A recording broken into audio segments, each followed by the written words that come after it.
السلام علیکم لسنرز، کیسے ہیں آپ سب؟ امید ہے خیریت سے ہوں گے۔ تو چلیے شروع کرتے ہیں آج کے ناول کی سیکنڈ ایپیسوڈ، محبت کے جگنو۔ ناشتے کی ٹیبل پر اخبار کے سامنے ملنے والے نوٹس نے ان کی بھوک پیاس حقیقت میں اڑا دی تھی۔ وہ پھٹی پھٹی نظروں سے اس عدالتی نوٹس کو دیکھ رہے تھے۔ کاش وہ اس رات حویلی کے باہر بھاری نفری لگوا دیتے جس رات دانیال کی بیوہ اس بچی کے ہمراہ ان کی حویلی کی چوکھٹ پار کر گئی تھی۔ وہ اسی امید پر جی رہے تھے کہ وہ کہیں مر کھپ گئی ہوں گی، مگر آج کے ملنے والے اس عدالتی نوٹس نے انہیں اچھی طرح باور کروا دیا تھا کہ نہ صرف وہ زندہ تھی بلکہ اس کی بیٹی یعنی سبحان شاہ کی پوتی نے ان پر جائیداد میں حصے کا دعویٰ کر کے ان پر کیس بھی کروا دیا تھا۔ السلام علیکم بابا۔ حضور خیریت؟ کچھ پریشان لگ رہے ہیں۔ بلال شاہ روزانہ کی طرح جو ہی سبحان شاہ کے کمرے میں انہیں صبح کا سلام کرنے آئے تو ایک ہاتھ میں کوئی کاغذ پکڑے گہری سوچ میں ڈوبے سبحان شاہ سے پوچھا، جب آستین کا سانپ پال لیں گے تو وہ ڈسے بغیر نہیں رہے گا؟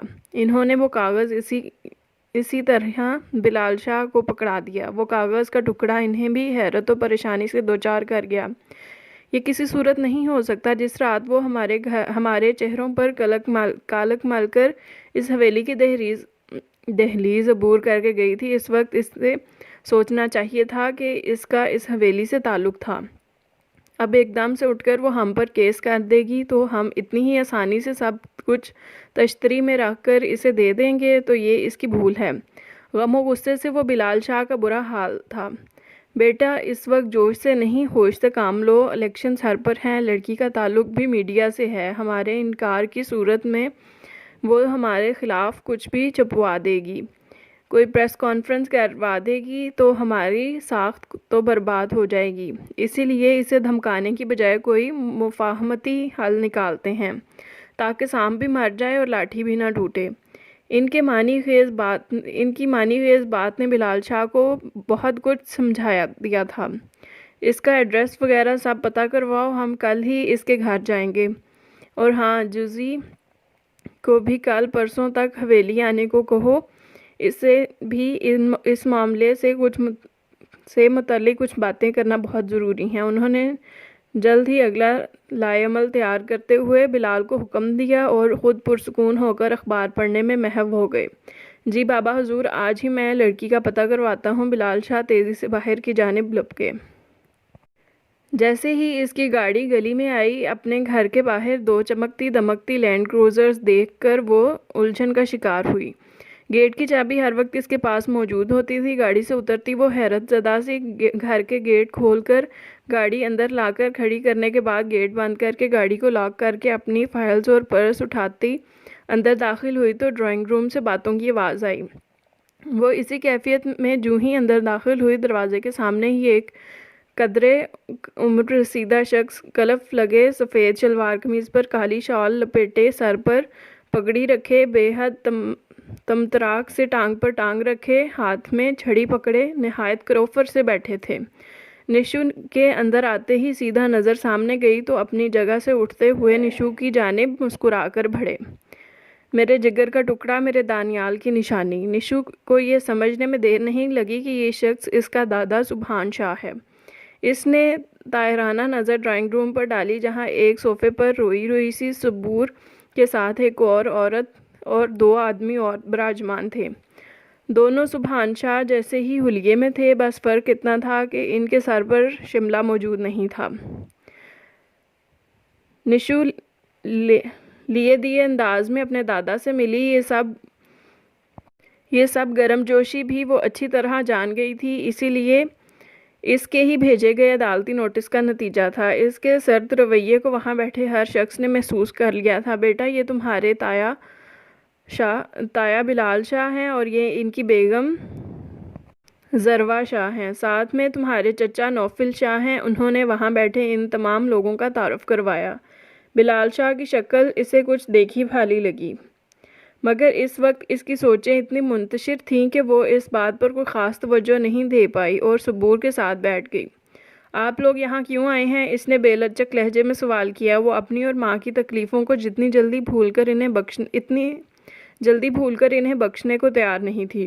نشو کے سوال پر بلال شاہ اور سبحان شاہ میں نظروں کا تبادلہ ہوا۔ نشو ایسے بات نہیں کرتے، سبور نے اسے ٹوکنا چاہا۔ رہنے دو بہو، اسے کہہ لینے دو، یہ حق بجانب ہے۔ ہمیں برا نہیں لگا۔ سبحان شاہ نے ہاتھ اٹھا کر سبو کو کچھ کہنے سے روکا۔ آپ کو برا لگنا بھی نہیں چاہیے کہ جس بہو اور پوتی کی یاد آپ کو اتنے سالوں میں نہیں آئی، اب ایک دم ان کی محبت اتنی جاگ گئی کہ ایک عدالتی نوٹس ملتے ہی آپ لوگ ہماری سابقہ حیثیت اور اپنی محبتیں ہمارے اوپر لٹانا چلے آئے۔ اس نے حقارت آمیز لہجے میں انہیں آئینہ دکھایا۔ اس کا گستاخ لہجہ فی الحال برداشت کرنا ان کی مجبوری تھی۔ دیکھو بیٹا، ماضی میں جو کچھ ہوا ہم اسے دہرانے نہیں آئے۔ بس اتنا کہوں گا کہ وہاں سے نکلنے کے بعد تم دونوں کہاں گئی ہمیں معلوم ہوتا، تھوڑا سا بھی تو تم دونوں کا سراغ پتہ ہوتا تو ہمیں کبھی اتنے سال تم دونوں سے دور نہ رہتے۔ ہم نے تم دونوں کو ڈھونڈنے کی بہت کوشش کی مگر سب بے سود رہا۔ ہم آج اسی سب کی معافی مانگنے آئے ہیں۔ تمہارا نوٹس ملتے ہی یہ تقویت ہوئی کہ تم یہیں کہیں ہمارے قریب ہو۔ بس وہاں سے تمہیں تھوڑا ٹریس کروانے میں آسانی ہو گئی۔ ہم تو تھے ہی چھوٹے ظرف کے، مگر ہم امید کرتے تھے کہ تم بڑے پن کا مظاہرہ کر کے ہمیں ہماری معافی کا پاس رکھو گی اور جلد ہی ہمارے ساتھ اپنی حویلی چلو گی۔ سبحان شاہ نے جس تحمل کا مظاہرہ کر کے اس کے اعتراضات کو ختم کرنے کی کوشش کی تھی وہ قابل دید تھا۔ نشو نے ان کی بات پر چہرہ دوسری طرف موڑ لیا اور پھر ایکسکیوز می کہتی ڈرائنگ روم سے باہر چلی گئی، اور تب تک اپنے کمرے سے نہیں نکلی جب تک یقین نہیں آ گیا کہ وہ لوگ یہاں سے چلے گئے ہوں گے۔ نشو، یہ کیا طریقہ تھا بیٹا تمہارا؟ ان کے ساتھ اس طرح کا سلوک نہیں کرنا چاہیے تھا۔ سبور بیگم ان لوگوں کے جاتے ہی نشو کے کمرے میں آئیں جو بیڈ پر آلتی پالتی مارے موبائل ہاتھ میں لیے اس پر کچھ ٹائپ کرنے میں مصروف تھی۔ وہ اس کے سامنے بیٹھی خشمگی نظروں سے اسے دیکھتی رہیں۔ نشو نے ٹائپنگ روک کر ان کی جانب دیکھا اور موبائل سائڈ پر رکھ کر ان کے ہاتھ اپنے ہاتھوں میں لیے۔ آپ کیسے ان کی حمایت میرے سامنے کر سکتی ہیں؟ وہ لوگ اس سے بھی بدتر سلوک کے مستحق تھے۔ کیا آپ وہ سب تکلیفیں بھول گئیں جو ان کی مہربانیوں سے ہمیں ملی ہیں؟ آج جب میں نے حصہ مانگنے کی بات کی تو ہماری محبت ان کے دلوں میں جاگ گئی۔ بری بات نشو، وہ لوگ بہت شرمندہ تھے۔ انہوں نے نشو کے لہجے کی سختی کو کم کرنا چاہا۔ امی، وہ لوگ شرمندہ ہرگز نہیں تھے۔ نشو نے ان کی بات پر افسوس سے سر جھٹکا۔ بس وہ آپ کو اور مجھے بے وقوف بنانے آئے تھے اور وہ اپنے مقصد میں کامیاب بھی ہو گئے ہیں کیونکہ آپ نے ان پر اعتماد کر لیا ہے۔ کیا ایک ٹھوکر کافی نہیں؟ آپ کیسے یہ سب کر سکتی ہیں؟ نشو کو سمجھ نہیں آ رہی تھی کہ کن الفاظ میں ماں کو سمجھائے۔ دیکھو بیٹا، مجھے صرف اتنا پتا ہے کہ وہ شرمندہ تھے اور ان کے پیچھے ان کی کیا نیت تھی کیا نہیں میں نہیں جانتی، مگر کوئی شخص اپنے رویے کی معافی مانگنے کا ایک موقع تو دینا بنتا ہے۔ میں نے تمہیں اسی لیے پہلے منع کیا تھا وہ سب مت کرو، وہ ہم تک پہنچ جائیں گے۔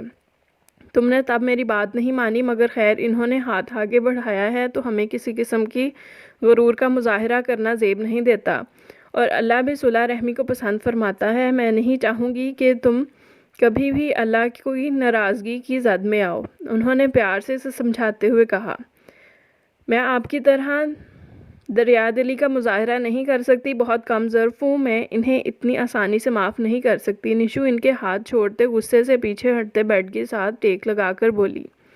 اتنے بڑے بول نہیں بولتے میری جان، انہوں نے اس کے گھٹنے پر ہاتھ رکھتے بے بسی سے اسے سمجھانے کی کوشش کی۔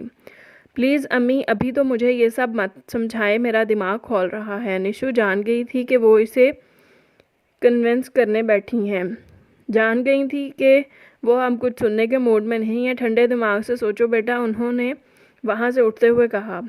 آپ لوگ یہ سوچ بھی کیسے سکتے ہیں؟ وہ تو سبحان شاہ کی بات سنتے ہی حد سے اکھڑ گیا۔ کل شام ہی اسے بابا حضور کا فون موصول ہوا جس میں انہوں نے جزلان کو فوری حویلی آنے کا حکم دیا۔ جزلان یہی سمجھا کہ زمینوں کی کوئی بات ہوگی، حالانکہ جب سے اس نے فلم میکنگ کا کام شروع کیا تھا وہ زمینوں اور حویلی کے کاموں سے دور رہتا تھا، مگر کل ہی سبحان شاہ کے بلانے پر چلا آیا، مگر یہ نہیں جانتا تھا یہاں آ کر کیا خبر سننا پڑے گی۔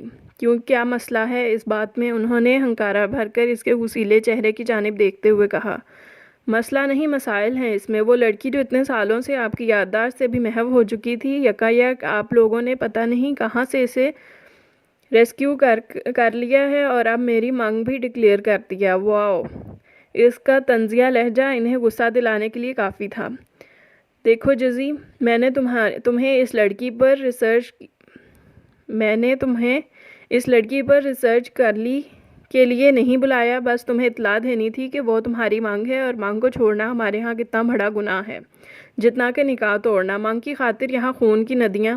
او پلیز بابا حضور، سب اب فرسودہ باتیں ہو گئی ہیں۔ کیا آپ نے اس مانگ صاحبہ سے پوچھا کہ وہ اس سے منظور ہوں کہ میں اسے منظور ہوں کہ نہیں؟ اس کا لہجہ اب طنزیہ تھا۔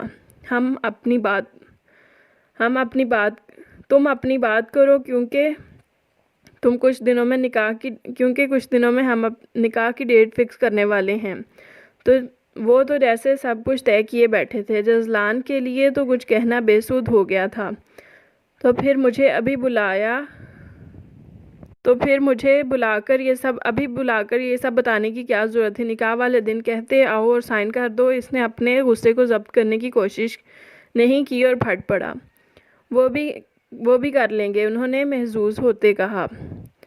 جانتے تھے انکار تو کرے گا نہیں۔ مجھے چچی سے ملنا ہے، ایڈریس بتائیں۔ اس نے کچھ سوچتے ہوئے انہیں مخاطب کیا، اور جو ایڈریس اس سے پتہ چلا، اس سے سنتے ہی وہ کتنی دیر بے یقینی کی کیفیت سے نکل نہیں سکا تھا۔ دنیا گول ہے، اس بات پر آج اس کا یقین اور بھی پختہ ہو گیا تھا۔ کیا بات ہے امی، جو کچھ کہنا ہے کہہ دیں۔ آپ اگر یہ سمجھ رہی ہیں کہ مجھے پتہ نہیں چل رہا کہ آپ اتنی دیر سے مجھ سے کچھ کہنا چاہ رہی ہیں تو آپ کا خیال غلط ہے۔ اگر ماں باپ بچوں کے چہرے پڑھ سکتے ہیں نا، تو بچے بھی ماں باپ کے چہرے پڑھنے کی صلاحیت رکھتے ہیں۔ نشو جب سے آفس سے آئی تھی، محسوس کر رہی تھی کہ صبور بیگم اس سے کچھ کہنا چاہتی ہیں۔ دونوں اس وقت ٹی وی کے سامنے بیٹھی کوئی ٹاک شو دیکھنے میں مصروف تھی۔ نشو تو دیکھ رہی تھی، جبکہ صبور بیگم کچھ سوچنے میں مگن تھی۔ دیکھو، میں جو بات کہنے لگی ہوں اسے بہت تحمل سے سننا۔ تمہاری جذباتی طبیعت سے میں بہت تنگ ہوں۔ انہوں نے کہنے سے پہلے تمہید باندھنی چاہی۔ آپ بلا جھجک کہیں، تمہارے دادا کا فون آیا تھا۔ اصل میں تم جب چھوٹی ہی تھی اور ہم وہاں تھے، تب تمہاری بات تمہارے تایا کے بیٹے سے طے کر دی گئی تھی۔ تم اس کی مانگ ہو۔ ان کا یہ بتانا تھا کہ نشو کو اپنے کانوں پر یقین نہیں آیا کہ یہ سب انہوں نے نشو کے بارے میں ہی کہا ہے۔ امی، اس کی آواز جیسے کسی گہری کھائی سے آئی۔ آپ یہ کیسے کر سکتی ہیں میرے ساتھ؟ امی، اتنی بڑی غلطی۔ اس نے دونوں ہاتھوں سے سر پکڑا۔ بیٹا، میں چونکہ ان کی من چاہی بہو نہیں تھی، تو یہی سوچا کہ شاید اسی طرح وہ لوگ مجھ سے راضی ہو جائیں، اور آپ نے مجھے قربان کر دیا۔ اس نے یکلخت سر اٹھا کر ان کی بات کاٹی اور تلخی سے بولی۔ ایسا نہیں ہے بیٹا، انہوں نے بے بسی سے آنسو پیتے کہا۔ کاش آپ یہ سب مجھے پہلے بتا دیتی تو میں کبھی بھی ان کو وہ نوٹس بھیجنے کی والی غلطی نہ کرتی۔ میں نے تمہیں اسی لیے منع کیا تھا، مگر آپ نے مجھے کھل کر تو ہر بات نہیں بتائی تھی۔ اس نے ماں کی غلطی کی نشاندہی کی۔ ہاں، مگر اب مجھے لگتا ہے وہ لوگ بدل گئے ہیں۔ انہوں نے جیسے اسے تسلی دلائی۔ پلیز امی، انسان اتنا بھی سادہ نہیں ہونا چاہیے جتنی آپ ہیں۔ وہ لوگ اپنی اولاد کے لیے نہیں بدلے، انہوں نے میرے لیے اور آپ کے لیے کیا بدلنا ہے؟ بابا تو ان کے اپنے تھے، سگی اولاد ہیں۔ انہوں نے بابا کی غلطی معاف نہیں کی۔ انہوں نے بابا کی غلطی معاف کی تھی، جو کہ غلطی تھی بھی نہیں۔ انسان کی عادتیں بدلتی ہیں مگر فطرت نہیں، اور غرور، تکبر اور دھوکہ دہی ان کی فطرت ہے، عادت نہیں۔ اس نے سخت لہجے میں گھلی سچائی سے وہ انکاری نہیں تھی۔ کچھ دیر وہ خاموش رہی، جیسے کچھ سوچ رہی ہوں۔ مگر میں اس سب کا حصہ بنوں گی۔ میں نہ صرف وہ سب حاصل کروں گی جس پر وہ سب غاصبانہ قبضہ کرنا چاہتے ہیں، بلکہ کیے ہوئے ہیں۔ انتقام اب شروع ہو رہا ہے اور میں اتنی آسانی سے انہیں بخشوں گی نہیں۔ آپ کل ہی انہیں میرا اس شادی کے لیے اقرار پہنچا دیں۔ ہر بار جیت ان کے حصے میں نہیں آئے گی۔ میری رگوں میں بھی انہی کا خون ہے۔ میں انہیں انجام تک پہنچانے کے لیے اب کسی بھی حد تک جانے کو تیار ہوں۔ اس نے ایک کچھ دیر سوچنے کے بعد ایک عزم سے کہا، بکواس نہیں کرو، اگر تم اس رشتے کو ویسے ہی شروع کرنے کا سوچ رہی ہو جیسے ہر عام لڑکی سوچتی ہے اپنی شادی کے متعلق تو ٹھیک ہے، مگر اب میں اپنے آخری رشتے کو کسی انتقام کی بھینٹ نہیں چڑھا سکتی۔ میرے پاس ہے ہی کون تمہارے علاوہ؟ انہوں نے اس کے ارادے دیکھتے تقیت سے اسے باز رہنے کا کہا۔ اوفو میری جذباتی امی، کچھ نہیں ہوتا، آپ کو ابھی میرے ٹیلنٹ کا پتہ نہیں ہے، میں نے آفس میں سب سے خطرناک جرنلسٹ مشہور ہوں، اس نے بڑے تفاخر سے کہا۔ میری جان کچھ کرنا بھی نہیں، پتہ نہیں کیا یہ تمہاری یہاں کی دنیا ان جاگیرداروں کی دنیا سے بہت مختلف ہے، تم نہیں جانتی یہ لوگ اپنوں کو بھی جب دشمن کے روپ میں دیکھتے ہیں تو ان کا کیا حشر کرتے ہیں۔ اس وقت یہ صرف شفاق جاگیردار ہوتے ہیں، نہ کسی کے باپ ہوتے ہیں، نہ بھائی نہ بیٹے۔ تمہاری ایک حماقت کے سبب انہوں نے ہمارا سراغ تو پتہ لگا لیا، مگر مزید اونچ نیچ سے بچنے کے لیے میں نے اس رشتے کے لیے حامی بھر لی ہے کہ اب مجھ میں کسی کی دشمنی سہنے کی ہمت نہیں۔ ویسے بھی اب ان سب کے بعد میں یہاں سے چھپ کر کہاں جاؤں گی؟ میں نے تمہارے مستقبل کو اللہ کے حوالے کیا، استخارہ کیا ہے، اور مجھے امید ہے اللہ تمہارے حق میں بہت بہتر کرے گا انشاءاللہ۔ ان کی بے فکری بھرے لہجے میں بھی چھپی فکر پر نشو کو بے حد پیار آیا۔ کون ہے؟ وہ دوپہر کا وقت تھا، وہ ابھی کھانا بنا کر فارغ ہوئی ہی تھیں کہ بیل بجی۔ وہ یہی سمجھی کہ محلے کی کوئی عورت ہوگی۔ مصروف سے انداز میں سر پر دوپٹہ رکھتے وہ دروازے کے پاس آ کر بولی، میں صبور دانیال سے مل سکتا ہوں؟ جزلان شاہ نام ہے میرا۔ باہر سے ابھرنے والی مردانہ آواز پر کچھ لمحے وہ ساکت رہیں۔ جزلان شاہ کو وہ کیسے نہ پہچانتی، وہ ان کی بیٹی کا مستقبل اس لڑکے سے جڑنے والا تھا۔ انہوں نے ابھی تک جزلان کو نہیں دیکھا تھا، کل رات ہی انہوں نے سبحان شاہ تک نشو کا اقرار پہنچایا تھا اور 15 دن بعد ان کا نکاح اور رخصتی طے ہو گئی تھی۔ انہوں نے دھڑکتے دل سے دروازہ کھولا۔ ہر ماں کی طرح ان کی بھی خواہش تھی کہ ان کی بیٹی کی قسمت میں شہزادوں سی آن بان والا کوئی لڑکا ہو، اور جس لڑکے نے ان کی دروازے پر قدم رکھا تھا وہ واقعی شہزادوں سی آن بان والا تھا۔ بلیک جیکٹ اور بلیک ہی جینز پہنے، وہ گلاسز لگائے، ہاتھ میں موبائل پکڑے، مہنگی گھڑی پہنے، ہلکی سی شیو میں دمکتے چہرے اور اونچے قد کاٹھ والا جزلان شاہ ان کے سامنے تھا۔ السلام علیکم۔ ان کی جانب پیار لینے کے لیے جھکتا جزلان انہیں دل و جان سے پسند آیا۔ اس کے ماتھے پر بوسہ دیا اور اس نے پیچھے ہوتے انہیں اپنے ساتھ لگایا۔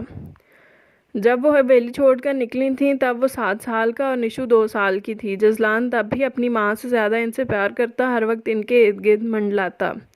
اب بھی وہ ایسے ہی ملا جیسے اتنے سال ان کے درمیان آئے ہی نہ ہوں۔ کیسے ہو؟ اندر آؤ۔ انہوں نے محبت سے آنسو صاف کرتے اسے اندر بڑھنے کا اشارہ کیا۔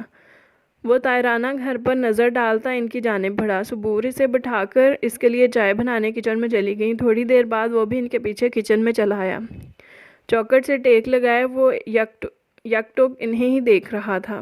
سیاہ اور فیروزی عام سی شلوار قمیض میں کالی ہی چادر لیے وہ آج بھی بے حد خوبصورت لگ رہی تھیں۔ جزلان کو وہ کبھی بھولی ہی نہیں تھیں۔ اس نے عورت کا اتنا دھیما روپ کبھی نہیں دیکھا تھا۔ اس نے اپنی ماں کی کرخت جاگیردارانی ہی دیکھی، ایسی ماں جنہوں نے بچپن میں ہی اسے لپٹا کر کبھی پیار نہیں کیا تھا۔ جب بھی صبور نشو کو پیار کرتی، جزلان حسرت سے انہیں دیکھتا، پھر اسی حسرت کو ختم کرنے کے لیے وہ ان کی جانب بڑھا اور انہوں نے اسے بھی ویسا ہی پیار کیا جیسے وہ نشو کو کرتی تھیں۔ ماں کا اصل پیار بھرا روپ اسے صبور کے روپ میں نظر آیا، مگر پھر جانے کیا ہوا کہ وہ حویلی سے 2 سال کی نشو کو لے کر نکل آئیں، اور وہ تب اتنا چھوٹا تھا کہ اصل معاملے کو تو نہیں جانتا تھا، مگر سب کا اس کے ساتھ حقارت آمیز رویے کو ضرور پہچانتا تھا۔ اسے اتنا یقین ضرور تھا کہ غلطی اس کے گھر والوں کی ہوگی۔ صبور تو بس محبت دیے جانے والی عورت تھی۔ کیا دیکھ رہے ہو؟ وہ جو چائے بنا رہی تھیں اور ساتھ ساتھ اس کے لیے لوازمات کی ٹرے تیار کر رہی تھیں، آہٹ پر مڑ کر جزلان کو اپنی جانب یکٹک دیکھ کر پوچھ بیٹھی، یقین نہیں ہو رہا کہ آپ میرے سامنے ہیں۔ آپ نے میرے ساتھ بہت زیادتی کی، میں نے ہمیشہ آپ کو اپنی ماں سے بڑھ کر جانا اور آپ نے میرا بھی خیال نہیں کیا۔ اس کی نظروں میں شکایت تھی، اور دیکھ رہا ہوں کہ معاف کرنے والوں کے چہرے کتنے پرسکون اور روشن ہوتے ہیں۔ آپ کا دل اتنا بڑا کیسے ہے؟ میں یہ تو نہیں جانتا کہ تب کیا ہوا تھا، ہاں مگر اتنا یقین ضرور ہے کہ غلطی آپ کی نہیں ہوگی۔ تو پھر آپ نے میرے گھر والوں کو معاف کر کے اپنی بیٹی تک مجھے دینے کا فیصلہ کیسے کر لیا؟ آپ کیا جانتی ہیں میرے بارے میں؟ اس کی حیرت کم ہونے کا نام نہیں لے رہی تھی۔ وہ اس کی جانب دیکھ کر مسکرائیں، پھر پاس آ کر اس کے چہرے پر پیار سے ہاتھ رکھا۔ میں تمہیں نہیں جانتی مگر اتنا ضرور جانتی ہوں کہ میرے اللہ نے میری بیٹی کے نصیب میں کوئی اچھا لڑکا لکھا ہوگا۔ وہ بھی اپنے بندوں کے ساتھ زیادتی نہیں کرتا، اور اس نے یہ رشتہ بنا دیا تو پھر میں کون ہوتی ہوں اس کے حکم اور اس کی مرضی کو چیلنج کرنے والی؟ میرے اللہ نے ہر مقام پر میرا ساتھ دیا ہے، مجھے ہر سرد و گرم سے بچا کر رکھا ہے، تو اب وہ مجھے طوفانوں کی نظر کیسے کر سکتا ہے؟ ان کے اس اعتماد اور اللہ پر توکل نے جزلان کو ساکت کر دیا تھا۔ چلو چل کر بیٹھو، اندر میں آ رہی ہوں، انہوں نے اپنے مخصوص دھیمے اور محبت بھرے لہجے میں کہا۔ اچھا کیا کرتے ہو؟ انہوں نے اس کو چائے کا کپ پکڑاتے ہوئے پوچھا۔ کچھ خاص نہیں، بس فلمیں بناتا ہوں اور ڈائریکٹ کرتا ہوں۔ اس کے علاوہ وہ اپنا حصے میں بہت عرصہ پہلے ہی لے کر اپنی بوتیک چلا رہا ہوں۔ اس نے چائے کا گھونٹ لیتے ہوئے تفصیل بتائی۔ اس کے ایک ایک انداز میں اتنا رکھ رکھاؤ تھا کہ وہ تو بس حسرت سے اسے دیکھ کر اللہ سے شکر کر رہی تھیں کہ ان کی بیٹی کی قسمت اتنی اچھی ہے۔ تمہیں کب سے اس رشتے کا پتہ تھا؟ انہوں نے دل میں چھپا ان کے دل میں چھپا جو مقصد تھا وہ اس سے انجان نہیں تھا۔ وہ اس سے اتنی عزیز تھیں کہ وہ ان کی خاطر ان کی نکچڑی نشو کے لیے بھی جھوٹ بولنے کو تیار تھا۔ کافی عرصے سے میں جانتا تھا اس نے جھوٹ کا سہارا لیا، مگر نظریں نیچی رکھی۔ کچھ لوگوں کے سامنے انسان نظر سے نظر ملا کر جھوٹ بولنے کی ہمت نہیں رکھ سکتا۔ تم خوش ہو اس رشتے سے؟ وہ ماں تھیں، پریشان کیسے نہ ہوتی؟ ابھی تو کچھ نہیں کہہ سکتا، میں نشو کو جانتا بھی نہیں، مگر اب آپ کی ان چند سالوں کی محبت کے عوض میں آپ کو یقین دلاتا ہوں میں آپ کی بیٹی کو ساری زندگی خوش رکھنے کی کوشش کروں گا۔ اس نے محبت سے ان کے ہاتھ پکڑتے ہوئے کہا، مگر آپ کو اس کے لیے ایک وعدہ کرنا ہوگا۔ وہ تو جزلان کی محبت پر ہی نہال ہوئی جا رہی تھیں۔ ایک نہیں 100 کہو میری جان، وہی محبت سے لبریز لہجہ۔ آپ میری ہمیشہ دوست رہیں گی، ساس اور داماد کا رشتہ کبھی ہمارے درمیان نہیں آئے گا۔ اس کے اسمان پر وہ ہنس پڑی۔ وعدہ؟ انہوں نے محبت سے مسکراتے ہوئے کہا۔ Thank you. اس نے عقیدت سے ان کے ہاتھوں پر بوسہ دیا۔ خیریت ہے؟ آج بہت خوش لگ رہی ہیں۔ وہ جو کچھ دیر پہلے مزنی کے ساتھ جا کر اپنی شادی کی شاپنگ بے دلی سے صرف دنیا دکھاوے کے لیے کر کے آئی تھی، اب تھکاوٹ سے چور صوفے پر بیٹھی تھی۔ کبھی ایسا ہوتا ہے، کچھ فیصلے ایسے ہوتے ہیں جو جسمانی تھکاوٹ سے کہیں زیادہ ہمیں ذہنی تھکاوٹ سے دوچار کر دیتے ہیں۔ نشو کے لیے بھی اپنی زندگی داؤ پر لگانے کا یہ فیصلہ بھی ایسا ہی تھا۔ وہ ہمیشہ سے جذباتی اور جلد بازی میں فیصلہ کرنے والوں میں سے تھی، اور بہت مرتبہ اسے اپنے فیصلے کے نقصانات کے بعد میں نظر آتے تھے، اور یہی جلد بازی اس مرتبہ بھی اسے مہنگی پڑ گئی تھی۔ اس نے ابھی تک اس بندے کو دیکھا تک نہیں تھا جس کو وہ اپنی زندگی میں شامل کرنے والی تھی، انتقام کی غرض سے ہی، لیکن آخر تو وہ شخص اس کا کل مختار بن بیٹھے گا نا۔ یہی سوچ اب اسے کھائی جا رہی تھی۔ ظاہر ہے جب بیٹیاں اپنے گھر کو جانے والی ہوتی ہیں تو مائیں خوش تو ہوتی ہیں۔ انہوں نے اس کی شاپنگ دیکھتے کہا۔ کوئی اور بات بھی ہے؟ اس نے تفتیشی انداز میں کہا۔ ہاں، جزی آیا تھا مجھ سے ملنے، انہوں نے سر اس بات میں ہلاتے مسکراتے ہوئے کہا۔ نشو کی ایک بیٹ مس ہوئی۔ کیوں؟ اس نے بے اختیار پوچھا۔ کیوں کیا؟ ظاہر ہے تمہارے حوالے سے میرا اس کے ساتھ اب رشتہ بنتا ہے، ویسے بھی وہ شروع سے مجھے بہت پیارا ہے۔ آج اسے دیکھ کر جو وسوسے ذہن میں اٹھے ہوئے تھے وہ سب بس وسوسے ہی نکلے۔ نشو وہ بہت اچھا ہے، جیسا بندہ اچھا ہے، جیسا بندہ میں تمہارے لیے سوچتی تھی وہ اس سے بھی کہیں زیادہ اچھا اور سلجھا ہوا ہے۔ وہ شروع سے شہر میں ہی رہتا ہے، اسی لیے میں نے اس میں ان شاہوں جیسی بے حسی اور غرور نہیں دیکھا۔ نشو، میرا دل بہت مطمئن ہوا ہے جزلان سے ملنے کے بعد۔ وہ بہت اچھا ہے، شرافت، محبت، ہر لحاظ سے وہ میری بیٹی کے لیے بالکل مناسب ہے۔ انہوں نے محبت سے اس کا ذکر کیا، جو جزلان نام سن کر ہی کچھ دیر کو ساکت رہ گئی تھی۔ وہ یہاں آیا تھا؟ اس نے تصدیق کروائی۔ ہاں نا، صبور نے مسکراتے لہجے میں بتایا۔ کرتا کیا ہے وہ؟ شک کے ناگ اس کے دماغ میں کلبلائے۔ دل میں مسلسل دعا جاری تھی کہ وہ نہ ہو جسے وہ سمجھے ہوئے تھی۔ تم تو جانتی ہوگی فلم میکنگ کرتا ہے، شکر ہے اس کے لہجے میں جاگیرداروں والا غرور نہیں، اور نہ وہ ان کے ساتھ رہتا ہے۔ مجھے تو سب سے بڑا اطمینان یہی ہے کہ وہ یہیں شہر میں رہتا ہے۔ کم از کم تم ان لوگوں کے گھریلو گندی پالیٹکس سے تو دور رہو گی۔ اس کی ماں اور بھی نہ جانے کیا کیا کہہ رہی تھی، مگر اس کے کان تو سائیں سائیں کر رہے تھے، اور سر پکڑ کر بیٹھ گئی۔ اپنے کچھ دن پہلے کے الفاظ دماغ میں گونجے جب وہ موزنی سے اس کا ذکر کرتے ہوئے بے اختیار کہہ گئی تھی، اس نے مجھے دوستی کی آفر کی ہے، شادی کی نہیں۔ اف، کیا الفاظ کیسے انسان کے آگے آ جاتے ہیں۔ اس کی تو ایسی کوئی نیت بھی نہیں تھی۔ پھر اس کا دل کیا وہ واقعی ایسی جگہ روپوش ہو جائے اب کی بار جہاں اس کی قسمت میں ایک شرابی اور ہر برائی میں لتھڑا شخص نہ ہو۔ اب اسے یہ فیصلہ مشکل لگنے لگ گیا تھا، اور اپنی سادہ لو ماں کی سادگی پر رشک آیا جو اسے نشو کے لیے ایک پرفیکٹ میچ سمجھ رہی تھی۔ خیر، مجھے یہ شادی کون سا بہت عرصہ برقرار رکھنی ہے، کچھ دیر کی بات ہے، اور بس پھر میں اس رشتے کو ختم کر دوں گی۔ تو مجھے کیا لگے کہ وہ جزلان ہو یا کوئی اور، اس نے خود کو تسلی دی۔